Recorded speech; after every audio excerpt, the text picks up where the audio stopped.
Science et conscience pour éradiquer l'esclavagisme. Rabelais aurait exprimé science sans conscience n'est que ruine de l'âme. Nous ne pouvons pas stopper les évolutions scientifiques et technologiques. Celles-ci peuvent représenter un danger ou, au contraire, une opportunité extraordinaire pour l'évolution humaine. Tout comme un simple outil tel qu'un couteau peut servir à préparer une recette de cuisine ou à tuer, tout dépend de l'intention qui l'anime. Nous ne pouvons donc pas dissocier la science d'une conscience humaine pour viser le bien-être et l'épanouissement et non l'exploitation des êtres humains sous quelque forme que ce soit et notamment à travers l'esclavagisme. Pourquoi l'esclavagisme a-t-il traversé toute l'histoire humaine et continue encore aujourd'hui sous des formes multiples, si ce n'est pour se décharger de charges pénibles, de rechercher le profit ou encore exercer un pouvoir sur autrui? Une scientifique déclarait récemment « Les robots vont permettre aux humains de devenir plus humains ». La technologie pourrait permettre à l'être humain de retrouver du temps pour aimer, créer, apprendre, coopérer et s'épanouir. Cette vision peut choquer, car la peur des dangers potentiels de ces technologies occulte souvent leurs extraordinaires possibilités de libération des tâches ingrates et des formes de soumission. L'être humain voit d'abord le danger avant les possibilités offertes par de nouvelles découvertes. Cela s'est révélé pour chaque nouvelle invention, comme pour la voiture par exemple. Et pourtant, aujourd'hui, on ne pourrait plus s'en passer.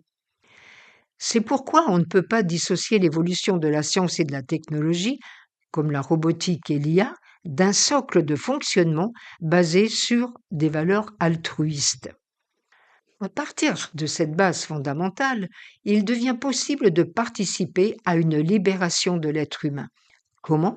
Il suffit de constater déjà tous nos mini-robots à la maison qui nous dispensent de bien des tâches ménagères, par exemple, et qui réduisent le besoin de certaines tâches domestiques répétitives. À grande échelle, la robotisation et l'IA pourraient libérer l'être humain des tâches contraintes et pénibles. Concrètement, un parent aurait enfin du temps pour ses enfants. Des personnes âgées seraient mieux accompagnées. Des artistes ou chercheurs libérés de la survie économique. En augmentant considérablement les capacités de production, elle pourrait également conduire progressivement à une société d'abondance. Dans une société où les besoins essentiels pourraient être produits en abondance grâce à l'automatisation, le rôle central de l'argent pourrait progressivement diminuer au profit d'une logique de partage, de contribution et de coopération.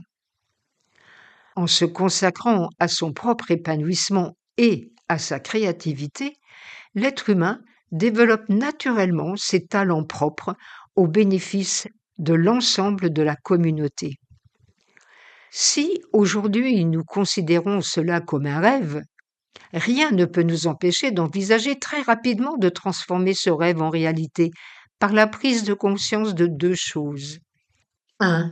Les dérives de systèmes économiques et politiques fondés principalement sur des intérêts de pouvoir, de profit et de contrôle entretiennent des formes modernes de dépendance et de soumission. 2. Choisir de vivre selon des valeurs profondément humanistes qui nous connectent ensemble afin de retrouver notre véritable pouvoir d'être humain tout en refusant de nous soumettre à des lois et des politiques corrompues. La technologie seule ne sauvera pas l'humanité.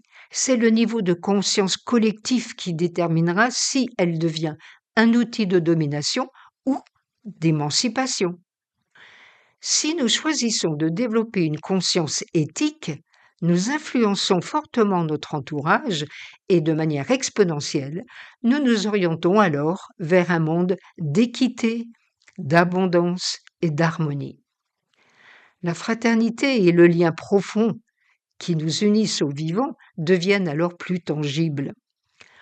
Une civilisation réellement évoluée ne se mesurera pas à la puissance de sa technologie, mais à la manière dont elle libère l'être humain de la souffrance et de la domination.